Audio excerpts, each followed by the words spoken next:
You need the files. I can do it. For a price. Keep your guns. I can start World War III with just a few lines of code. I'll need to jack in, boot up. Man, this is some dark web shit. This level of decryption makes the Pentagon's malware look like the Space Jam website. Hey, do I come to your house and tell you how to eat donuts? Then don't tell me how to Trojan a database, okay? Click here, yeah, and activate the dormant counter-virus trip mines. Nice try. There's a back door to the main sub-server, but once I'm in, that firewall's gonna come down like a ton of bricks. Password 1. I'm in. Hello, I'm Adam, hailing from partsFUNknown, and that was my official audition to be WWE's new head writer. My experience is also knowing nothing about computers other than what I've seen in The Matrix, and I'd be very much up for developing a cocaine habit if that helped me to fit in. The Smackdown hacker story was, no joke, like WWE's third attempt to do an oh my god, they're in our systems hacker storyline. It was also the third to fizzle out because they changed which superstar the entire line was being built around. They just ran out of ideas and got bored. The most obvious similar storyline was GTV. Back in 1999, some member of the WWE roster had dedicated themselves to traveling to every arena on WWE's touring schedule, getting there first, hiding cameras in the bathrooms, the locker rooms and catering. Also, they could catch weird little moments of embarrassing, candid footage and slice it into the main Raw and Smackdown broadcasts, footage like Al Snow picking his nose, or Val Venus and Big Show standing at a urinal while Val mocks the size of Big Show's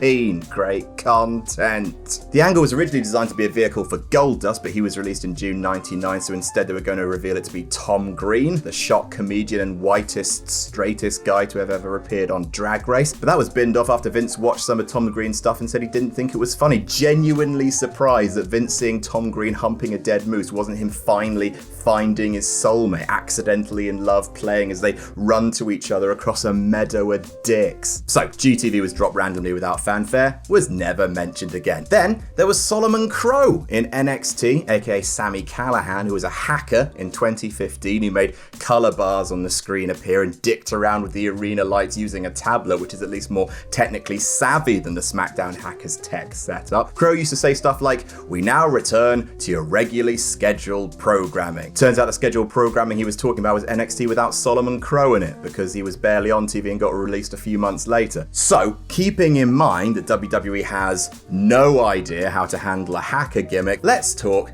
about the Smackdown hacker. Glitches started appearing on Smackdown back in February of this year, 2020. Glitches like this, grim omens of the year to come. Editors really getting to go to town with Premiere Pro there. WWE sent out tweets like, is anyone else seeing this? So everyone immediately realized, oh, it's a hacker storyline, because, you know, if your primary business activity is broadcasting, that's exactly how you'd react if someone started jacking into your stream. On April 4th, the glitches digivolved into being a full-fledged hacker, complete with multiple monitors. You definitely need them to hack, otherwise how would you see all the code? One of which was just a tumbling green graphics from The Matrix. Because again, no one smashes a 90s pop culture reference 21 years after the fact like the big dub. Anyway, the truth will be heard was the hacker's catchphrase, and his first and only big act was hiding a GoPro in the locker room, super babyface, and revealing that Sonya Deville was behind the whole Otis turning up late to the restaurant and getting cucked by Ziggler thing. To be fair to WWE, that is a debut with at least some actual consequences, which is more than GTV ever managed. Who is this mysterious hacker? WWE cried. It's Mustafa Ali, said the internet, because he's used in the same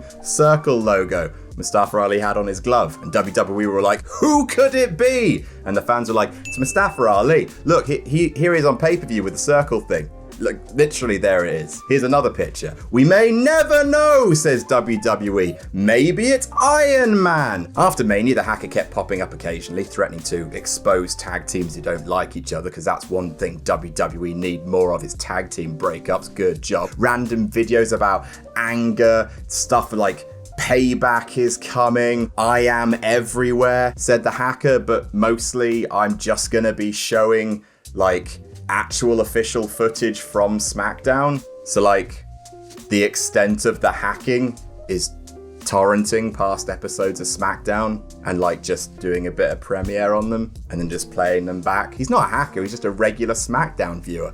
It's actually more disturbing. Literally, there was one promo of him and it zoomed out to all this footage of Smackdown stars, but literally it was all from the network. He's not everywhere, he's just got 16 monitors and a monthly subscription. It's like us having a subscription to the Wrestling Observer and claiming we're hacking into the wrestling journalism industry. Also, occasionally the hacker showed stock footage of crowds with white squares over their faces because facial recognition and watch_dogs and wake up sheeple. Then in May, the hacker quietly off. Literally, they ran an angle about Jeff Hardy getting framed for a DUI, you know, a time where someone who's tapped into all the security cameras and has a taste for justice could be useful, but no. The reason why it was dropped was that Ali, who shock twist was the hacker, wanted to switch brands to Raw because he didn't think Bruce Pritchard, who was running SmackDown at the time, had his best interests at heart. He wanted to work with Paul Heyman on Raw. He was moved over quietly, and then all of Heyman's pitches for Vince about this Raw hacker storyline,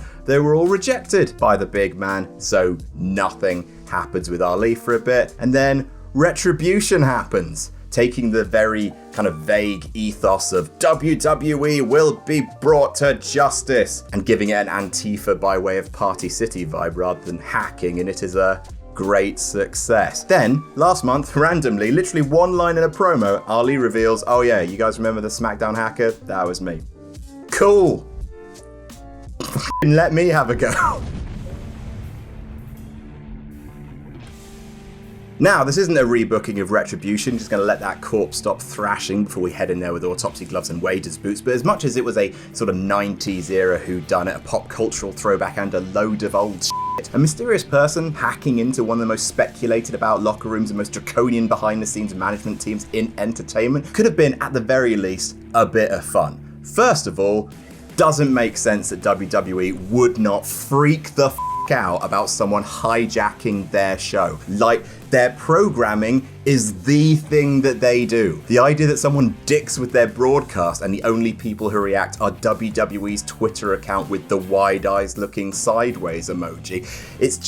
It's another one of those moments with WWE ignoring its own stakes, robbing their own high concepts of their own weight because they can't follow through on weekly storyline progression. It's like giving Retribution contracts. Just commit to the thing and we'll come with you eventually. Look at the Otis Mandy storyline. It's dumbass, derivative comedy, but it had small but noticeable progression every single week. A whodunit, the culprit made sense, we knew what every player in the drama actually wanted, and it resulted in actually the most built storyline going into WrestleMania 36, if you could believe that. The hacker storyline should be like that. It doesn't have to be serious. It shouldn't be serious, really. It's a hacker storyline. Doesn't have to be main event, doesn't have to last till Mania, doesn't have to result in a new star getting a world championship. It can be a cartoon. But even cartoons understand the point of setup and payoff. Wile E. Coyote had to set up the trap first, have an idea of how the trap was supposed to go,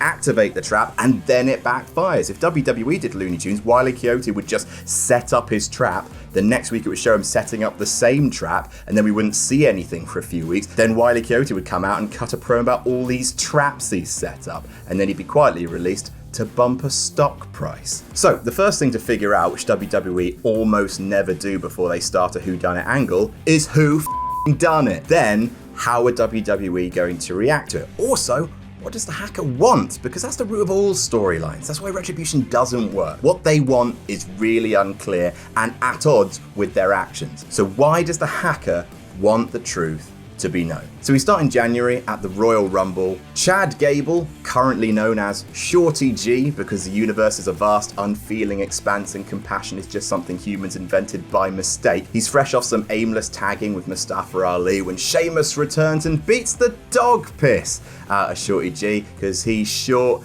and because Sheamus is a knob. This builds to a match at the Rumble which Shorty G loses and he looks properly pissed off about it. Like, as he storms to the back, he kind of shoulder barges over a cameraman who kind of falls and clatters, and it could have been a mistake, but it might not have been. It's unclear. It's just a bit messy. Shortly after the Rumble, WWE announced that they and Chad Gable have come to terms on Gable's release, which would probably be a big shocker, upset a lot of people because Chad Gable is really great. At this point, you release Gable for a quick spin of the YouTube shoot circuit, have him accept all interviews, and then have him be very angry towards WWE. Give him the green light to pew pew shoot on the big dub, because interviews are all about looking for that one quote. Normally when a WWE superstar leaves the company, unless their bridges totally burned like Scott Steiner, or if they have big plans elsewhere like Jon Moxley, they're normally just quite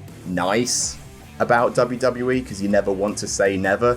Like, no one's going to bury the company in case, they might go back. Chad Gable, however, rips into WWE. The WWE system is broken. That's the pull quote from all of these interviews. All interviews ever want is that one incendiary soundbite, that one quote, and that's the one. Gable says, if WWE keeps treating its talent like it does, then one day someone's going to make them suffer for it. So WWE goes on, ignores the bad press, as they always do, but this time they're behind it. Chad Gable has been planted by them into a narrative outside of the company. They've essentially hacked the IWC.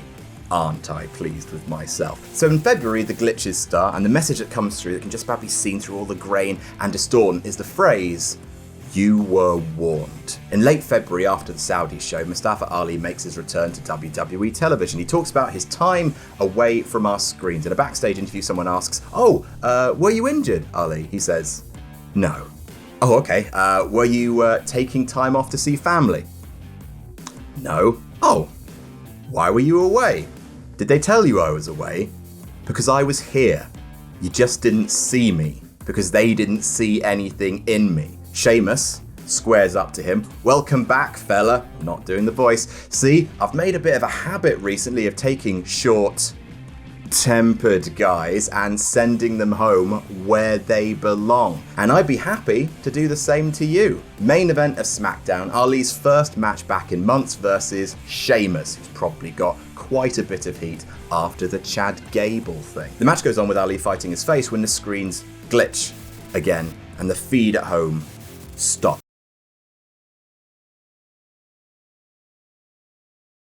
The live crowd don't notice, so end the match however you want. Ali getting a roll up followed by a Sheamus beatdown, go full WWE with it. Why the not? But at home, the last 5 minutes of Smackdown are legitimately just replaced with a repeating loop of puppies playing football.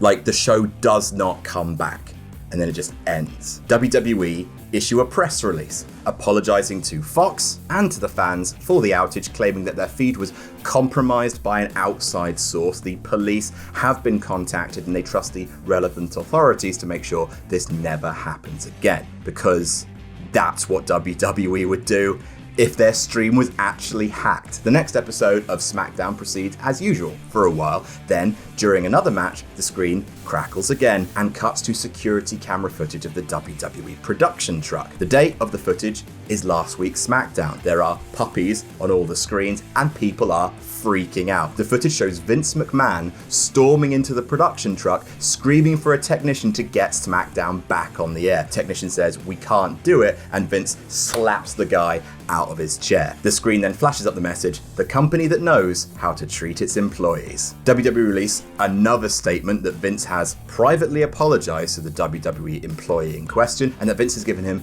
adequate compensation for distress caused in the fallout of a high-tension incident. Off the back of this, WWE puts together an internal task force to root out whoever's doing this. Baron Corbin and Sheamus are seen emerging from Vince McMahon's office. They've been given extraordinary locker room powers to track down whoever's doing this. Over the weeks, they go on a tear. They spot someone they don't know backstage on a laptop. "Who are you? We've never seen you before." "Oh, I'm new. I've been hired to write for the website." "Convenient," says Corbin, "considering the website isn't here." Well, I just wanted to see how the shows were being run." "Sure you did, fella." They smash his laptop. They drag him out to the ring. Baron Corbin says, "Let this be a message to everyone backstage. We are watching you." They proceed to beat the hell out of this new writer, which is apparently a similar enough experience to all the new writers who met JBL for the first time back in the day. Great company. They hit him with repeated finishers. Next day, WWE.com report that the writer has filed a huge lawsuit against WWE. WWE apologizes for the behavior of its employees, Sheamus and Baron King Corbin, both men have been fined significant amounts of money. So now we've set up the status quo for a bit. The two sides in opposition to each other, and we just let the storyline run each week. It'd be like the 24/7 title. Just make the segments inventive and fun, and you can run it. Corbin and Sheamus turning up to SmackDown wearing suits, believing they're this very important task force, and each week they it up. This is a stupid Vince Russo style gonzo angle, right? So go full Russo and give the task force a stupid name with a stupid acronym every single week. Have Sheamus and Corbin call themselves, for example, they probably shouldn't use this one, but the Coalition Undermining Net Tyranny. But every week they change their acronym because they realize they've embarrassed themselves. It's like a cartoon. Wile E. Coyote versus Roadrunner. This is a very silly story, but it's clear what's going on. It's being treated with just the right amount of kind of context, like you could sort of believe that this is what silly WWE would do. And though you don't know who the hacker is, you can sort of guess what the hacker wants. Revenge against WWE, exposing the company. Before WrestleMania, the hacker releases the info about Sonya Deville and Ziggler working together, message on the screen, no secrets in the locker room, with Ali's little circle logo making its first appearance. So Sheamus and Corbin, now calling their task force People Regulating Internet Communal Kindness, are convinced it's Ali because they've got eyes and a memory. After all, this first hack happened during your match, and about the same time you came back, they smash him around the locker room, leaving him in a heap. Corbin and Sheamus are convinced that Ali's the hacker, so they ask to be booked in a handicap match against him. First match of Mania, first night. They figure if they hospitalize him, the Mania stream will be safe. Baron Corbin tells Sheamus to wait outside while he goes into Vince's office to make this match official. So at Mania, it's Ali versus Corbin and Sheamus, now called the Web Awareness Network, keeping entertainment respectable. Ali does well by himself, puts on a great WrestleMania showcase, but you know, he's also outnumbered. However, during the match, the screen flickers again and shows backstage footage of the meeting Baron Corbin had with Vince the week before on SmackDown. He says that so far, all the mistakes have been Sheamus's fault. How can you expect me to do my job when I'm partnered with this giant vanilla dumbass? Sheamus bro kicks Baron Corbin before Ali super kicks him and lays him out with the 054 to pick up the huge win. So after WrestleMania, Corbin and Sheamus, now calling themselves the team officially safeguarding SmackDown's every resource, announced they're going to do things lo-fi, the old-fashioned way. The SmackDown hacker thinks they're doing the right thing, do they? Exposing corruption. We're going to give the SmackDown hacker a chance to do the right thing. Every week, we're going to pick the name of a random SmackDown superstar out of a hat, and then you'll see what happens. First name they pick, Drew Gulak. Throughout the show, they brutalize Gulak, bring him out, put him through the announce table, and they say, hacker, this will keep happening until you reveal yourself. The next week, they do the same with Jeff Hardy. Pull his name out of a hat, kick the piss out of him. The week after that, they pull Naomi's name out of the hat. They drag her out to the ring, but before they can attack her, the screen flickers and the hacker appears on screen wearing some sort of featureless mask, you know, like Looking Glass did in Watchmen. They also have a distorted voice. They say, as long as you let her go, I promise to reveal myself and money in the bank. Corbin and Sheamus agree, they let Naomi go. Then the hacker says, see your money in the bank, but also look to the enemies you've made. The lights flicker, go out, and when they come back up, Jeff Hardy and Drew Gulak are there and beat the hell out of Sheamus and Corbin. So a tag match is made for Money in the Bank. Gulak and Hardy versus Corbin and Sheamus with the promised reveal of the SmackDown hacker. Because honestly, you can't really keep this storyline going forever. Whodunits wear out their welcome fast, and this has technically been happening since February, so TikTok. At the pay-per-view, we have the tag match with Sheamus and Corbin now calling themselves the Friday Action Twosome, neutralizing underhanded threats succinctly. They face off against Gulak and Hardy. Before the match, they tell the camera guy to turn off the Titantron. In fact, turn off every single screen in the arena. There's going to be no distractions in this match. They even tell the crew to turn off the arena lights, nothing remotely controlled that can be hacked into. Instead, they rig up spotlights around the ring powered by their own separate generator, and the match happens in weird lo-fi darkness. This is what it's come to. This is the consequences of a hacker on a major television broadcast. Without anything for the hacker to use to distract them, Sheamus and Corbin can cheat to get this victory, get a little bit of heat back. They shine a spotlight right in Jeff's eyes before he hits the swanton, for example. After the match, they demand, everything be turned back on, and they demand the hacker reveal themselves. The hacker appears on the screen wearing his mask. He reveals himself to be, of course, Chad Gable. He says, "When it comes to revenge, I'm ready, willing, and Ethernet Gable." He doesn't say that. He doesn't say that. Instead, while the message is playing and Corbin and Sheamus are watching, Chad Gable runs into the arena in street clothes, lays out both men with German suplexes, and runs off chased by a team of security guards. Later on in the pay-per-view, just to sort of finish off like the world building and make sure that everything's got consequence, during the Money in the Bank match at WWE HQ, when Daniel Bryan and AJ Styles crash into Vince's office, Vince can be heard on the phone shouting that he wants Gable on SmackDown. We're gonna make his life a living hell. Just sort of tie it all up. So Gable returns on SmackDown, and Sheamus and Corbin, now calling themselves the consortium opposing Chad's keyboard sabotage, offer him a contract. Vince wanted to have you arrested. Originally, I think you should have been arrested, you little punk. But he decided that he wants you back on the SmackDown team. Can't believe you did it all by yourself, Chad. Vince respects the hustle. Congratulations, you're back on Team Blue. Chad reads the contract, signs it, and Corbin says, because now Vince McMahon owns you. And now any accidents that happen in the workplace are nice and legal. Gable says, figured as much, which is why it's very important that I didn't do this all by myself. The lights go down, the screen flickers, the hacker appears again on the screen, removes his mask to reveal Ali. They were working together the whole time. The lights come back up and Ali is standing in the ring with Gable. The two of them fight off Corbin and Sheamus. So you get Ali and Gable versus Corbin and Sheamus at Backlash. Ali and Gable win the match. However, after the match, either on the pay-per-view itself or on SmackDown, Corbin and Sheamus blindside Ali and Gable with their car literally hit by a van the two men are driving. Vince McMahon sends his regards, says Corbin, and Ali and Gable are injured by the two men. At the horror show at Extreme Rules, whilst Gable and Ali are recuperating, Sheamus and Corbin, the duo issuing corporate knockouts, beat the New Day to become the new SmackDown Tag Team Champions before Ali and Gable return. Then it's Ali and Gable versus Sheamus and Corbin for the tag belts at SummerSlam, making the storyline run this long because you've got to use the Thunderdome somehow. It's such a visual gimmick. So during the match, Sheamus and Corbin have cheated to have the upper hand when suddenly all of the fan video screens go black, one by one. Suddenly across all the screens flash the words, "You were warned," and the fan cams come back, but with everyone wearing the hacker face masks, which is very simple to do. You literally just film a whole bunch of setups of literally get all your employees to just wear a face mask at home, and then you just repeat that footage all around the arena. It'll look great. Ali and Gable use this distraction to become SmackDown Tag Team Champions, and hooray! You've got two new teams in your tag division. So that's how I do it. I know it's silly, it's stupid, but it's the SmackDown hacker storyline. At least this way you make a few new teams for your anemic tag division. You give talented guys something to do, and you just commit to the bit. If there's going to be a hacker, commit to it. Just have some consequences. I'm begging you, WWE, just commit to the bit. Unless that bit is Raw Underground, then it's fine.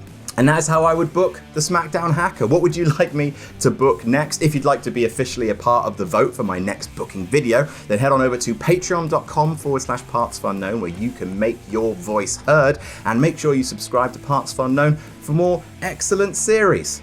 Thanks everyone for watching. Jam that jam.